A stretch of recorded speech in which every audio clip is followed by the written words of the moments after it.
Saajin ittaanaa gammachuu girmaa kitaaba loltuu haqaa jedhu kuusaa walaloo 62 of keessaa qabu dhiheenyatti isiisa hojii irraa dhorkamuu beeksise.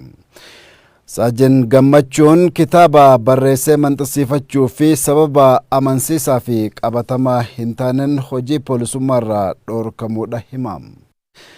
Hojii koo amanamummaan hojjetaa ture kan jedhu Saajin ittaanaa gammachuun ani miseensa dhaaba kamiyyuu miti jedhe. Ogummaa koo qofaan biyya tajaajilaa kan jedhe Saajin ittaanaa gammachuun waa'een kitaaba barreessees hojii poolisummaa hojjedhu waliin wal hin qabatu jedhe. Komishinii Poolisii Oromiyaatti poolisiin Xibiraa eegumsa VIP xalaa barreesseen Facebook isaa irratti shanee wajjin jirre jedhee waan barreesseef jedha.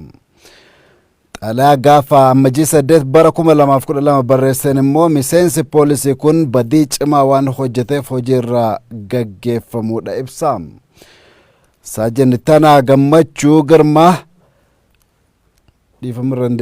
Saajin ittaanaa gammachuu girmaa garuu aabaa waliin akkan hariiroo qabutti fudhatu ani miseensa dhaaba kamiituu miti jedhe.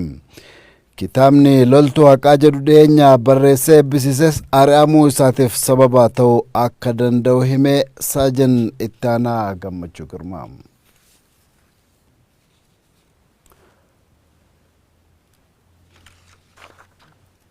Oduu xumuraatiin godina Wallagga lixaa aanaa Noolee kaabbaatti namoonni hedduun sababa dhiifamee jecha kan irra deebi'a. Filannoo bara kanaan uummanni Oromoo mootummaa quba isaan filate qabaachuu barbaada jedhan jiraattotni godinaalee Oromiyaa garaagaraa. Kun immoo akka dhugoomu mootummaan filannoo dimokiraatawaa fi haqa qabeessa gaggeessuuf dirqama isaa ba'uu qabaa jedhan. Faallaa kanaan garuu miseensotaa fi deeggartoota dhaabbilee morkattoota hidhuu fi sochii dhaabbilee siyaasaa danquuf yaaliin taasifamaa jiru fudhataman qabu jedhan. Dabalatni oduu kana akka ta'utti dhiyaata. Filannoon bara kana geggeeffamuu qabsoo sabni barootaaf gaggeessaa ba'e milkiin xumura jedhamee abdiin guddaan itti kennameera jedhan jiraattotni godinaalee Oromiyaa garaagaraa. Jiraattota gidduudhaa kanneen OMN fi yaada kennan biyya kana irratti cabiinsa sirna gadaa booda uummatni Oromoo yeroo jalqabaaf filannoo ji'oota muraasa booda gaggeeffamuun mootummaa quba isaan filate qabaachuu danda'a jedhan. Kun immoo akka dhugoomuuf filannoon haqaa dimokiraatawaa fi amanamummaa qabu gaggeeffamuu qaba jedhan jiraattotni godinaalee Oromiyaa garaagaraa. Iddoo tokko tokkotti aangawootni mootummaa sadarkaan jiran sochii dhaabbilee morkattoota danquu fi waajjiraalee isaanii cufsiisuufis yaalii godhaa jiru kan jedhan jiraattotni. Kun immoo sadarkaa uummatni Oromoo irra dhaqqabe wallaaluu irraa maddaa jedhan. Oromoon kaleessa garbummaa keessa ture har'as wayirra jira borus immoo bakka ga'uu qabu sana ga'uudhaaf yoomillee waan diinni hojjete kana laalee callisuun yookiin bira darbuun yookiin dubatti deebuun waanuma hin taanedha. Dubbiin Oromoo nama midhaan bakka bineensi jiru facaafatedha. Dhaabbileen siyaasaa amma sochii eegale kuni dubatti deebuu akka hin qabne.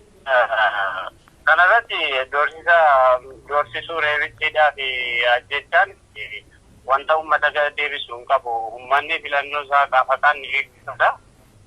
Kanaan duras qabsoo addaa waa geggeessanii hadda gahanii filannoodhaafis ta'u qabsoo addaa geggeessanii filannoo addaa ni geggeessu. Kanarratti immoo uummannis murteeffateetu jira.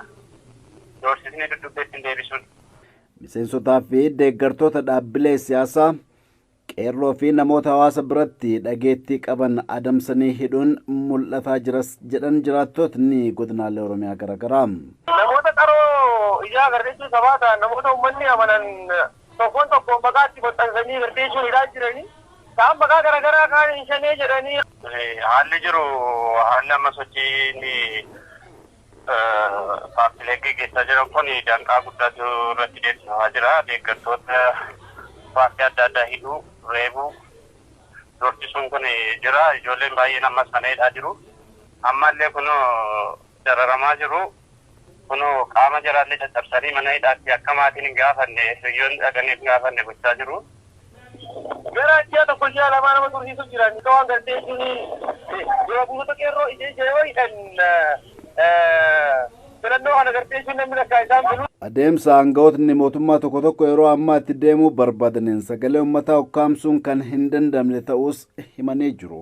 Kanaan duras waa hedduutu godhamaa ture. Sanayyuu humna hidhatee amma funyaan hidhate qeerroon abbaa biyyummaa isaa mirkaneesseera. Kun haqaa faqaan ni deema.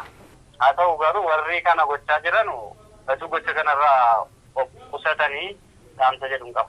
Itti yaadee beekumsa uumaa jiranii anatti nafi uumadhutti akka amma gartee jechuun aanaa keenyatti waan ilaalle hedduu gartee jechuun beekumsa keessa jirraa humna gartee jechuun hidhate qindeessanii warroonni abdii kutanne abdii saddeeqa dhumaa hin beekne yookiin hanga dhumaatti taphachuu kan barbaadanii ni jiru. Wal fakkaataadha. Garuu amma nama tokko lama sadi miidhuu yookiin hidhuun yookiin doorsisuu yookiin dararuun isaanitti fakkaate malee hin ta'u. Mootummaan filannoo dimokiraatawaa sabni karaa sirrii ta'een bakka bu'oota isaatti filachuu danda'u gaggeessuuf itti gaafatamummaa qabu karaa sirrii ta'een ba'uu akka qabaatus gaafatamee jira. Godina Wallaggaa lixaa naannolee kaabbaatti namoonni hedduun sababa siyaasaan qabamanii otoo mana murtiittiin dhiyaatin mana hidhaatti haala rakkisaa keessa jiru jedhu jiraattotni. Bulchiinsi aanichaa immoo dhimma namoota kanneenii poolisiitu qabate jedhee Taganya Daaqaa guutuu isaanitti hima. Jiraattonni godina Wallagga lixaa naannolee kaabbaa ammallee maqaa paartii siyaasaa fi sababa hin beekamneen hidhaa fi dararaan uummata keenya irraa hin dhaabbanne jechuun komatu. Namoonni baay'een utuu yakki tokko itti murtaa'in namni yookaan adimaadhaan nama kennuun jira. Kun immoo rakkoo mootummaan irratti xiyyeeffatee ilaaluu hin dandeenye. Miseensa dhaabaa akkasiiti jedhamee namni tokko qabamee sa'aatii 48 keessatti akka mana murtiitti dhiyaatu heera mootummaati mini. Garuu kan keenya baatii fulbaanaa keessaa kaasanii hamma sa'aatii kanaatti gaaffii tokko malee mana kachallee kanatti dararamaa kan jiran. Fakkeenyaaf Barsiisaa Misgaanuu Habteedha, Hacaaluu Olaanaadha. Ijoollee kanaaf kan kana fakkaatan baay'inaan achi keessa namanii jiru jechuudha. Namni gaafatu hin jiru. Mana murtiitti hin dhiyaanne maalitti hin dhiyaanne. Aanaaleef godinaaleen wal qabatee gara gadii kanatti jechuudha rakkoo cimaatu jira dhimma kanaan wal qabatee. Akka aanaa keenyaatti hidhaadhaan dararamuun kun har'a eegale miti. Nurraa dhaabbate seeninu. Nurraa dhaabbate see qeerroon aanaa kanaas uummati jiran hundumtuu hiriiranii gaaffii gaafataa turan. Amma irratti nurraan buune kun. Amma namoonni mana isaanii gadhiisanii yeroo dheeraadhaa fi ji'a 2, ji'a 3, ji'a 7, ji'a 8 kan mana hidhaasii keessa jiran jiru. Taa'aa jiran jechuudha. Gaaffiin hin gaafatamu maal hin gaafatamu. Ani kanaan dura mataan koo jechuudha. 7 jaaf jechuudha. Utuu waan tokko hin gaafatamin kan mana hidhaa kana keessa ture. Namoota yakka tokko malee bakkeewwan adda addaatti baatii dheeraaf hidhamanii dararamaa jiran mootummaan gadi lakkisuu qaba. Yakka hojjetan yoo qabaatanis akkaataa heeraa fi seera biyyattiitiin seeraan itti gaafatamuu qabu malee akkasumaan mana hidhaa keessatti dararamuu qabanii jedhu. Yeroo dheeraas tursamaa jiru. Inni kun namni yeroo murtaa'e keessatti yoo yakka isa godhu adhiisus to'annoo seeraa jala gaafa galu yeroo murtaa'e gidduutti dhimmi sun qulqullaa'ee furmaatatti kennamuu qaba. Namni yakka hojjete immoo seeraan itti gaafataman ni beekamaadha. Qeerroon, qarreen, namoonni biroon yakka hin shakkame jedhanii iddoo kanatti shakkame jedhanii funaanamanii hidhamanii jiru jechuudha. To'atamanii jiru. Mirgiin jiru. Galagaltoota isa yakka hin qabne hin hidhaa isa yakka qabu qoratee keessaa hin baasu jechuudha. Warra yakka qabu hin baasu. Warra yakka hin qabne immoo fayyaa qabanii nama fayyaa hojjetatu siyaasatti qabanii hidhuun jira. Mirgi siyaasaa isaanii, mirgi dimokiraasii isaanii, mirgi namummaa isaanii sarbamaa jiru nuu bahuu qabuuni gaaffii uummata keenyaati. Mootummaan galmaan nuu gahuu qaba kan jedhu yaada qaban. Mirguma waan biraa miti namni kun ba'ee dubbate hanqina isaanii ba'ee dubbate waa jedhee lubbuumaan deebi'ee gara manaatti hin galaa wanti jedhu naaf sodaadha jechuudha. Namootni quuqama Oromummaa qaban kallattii garaagaraatiin hidhamanii jiranii wal qabatee durumayyuu qabsoon godhamaa ture gidiraa nurraa fuudha rakkinni nurraa fuudha hidhamuu nurraa fuudha mirgi keenya eegamuudha. Nama hidhuun qabanii akka barbaadan ati yaada dabaa qabdaa ati alaabaa akkasii kaatte ati uffata akkasii uffatte ati abaluun deggerte jedhanii nama hidhuuni ani akka kootti fudhatamas hin qabu sirriis miti. Hidhaa fi dararaan kun immoo qabsoo uummata Oromoo kan duubatti deebisu miti caalmaattuu kan cibsuudha jedhu jiraattonni. Amma fakkeenyaaf Hacaaluu Mucaa jedhamu tokko sanqallee itti hidhamaa ture dhufe. Amma isuma dhufu immoo darbee immoo asitti hidhame hin baane jechuudha amma ammaatti. namoonni akkasii baay'een isaanii jiru addana keessa jechuudha. Inni du'es du'a, inni hidhames hidhama.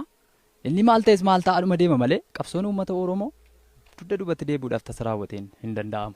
Kana yaaduunis gowwummaadha.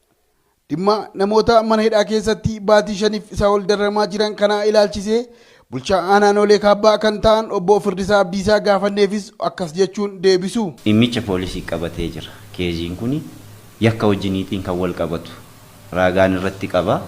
Raagaan irratti qoratamee jira kan jedhu poolisiin kana nuuf kaasee I think nama 6-7 caalan natti fakkaatani. Nama 6-7 hin caalani. Kaanis beellamaan jiru kan jedhu poolisiin kan inni qabatee jiru. Chaarjiin jara kana ga'ee beellamaaf mana murtiitti dhiyaachuuf beellamaan jiru kan jedhu sadarkaa kanatti hin beeka. Egaa kabajamtoota daawwattoota OMN oduun sa'aatii kanaa kan hanga ammaa ture sagantaaleen OMN afanitti oofuu.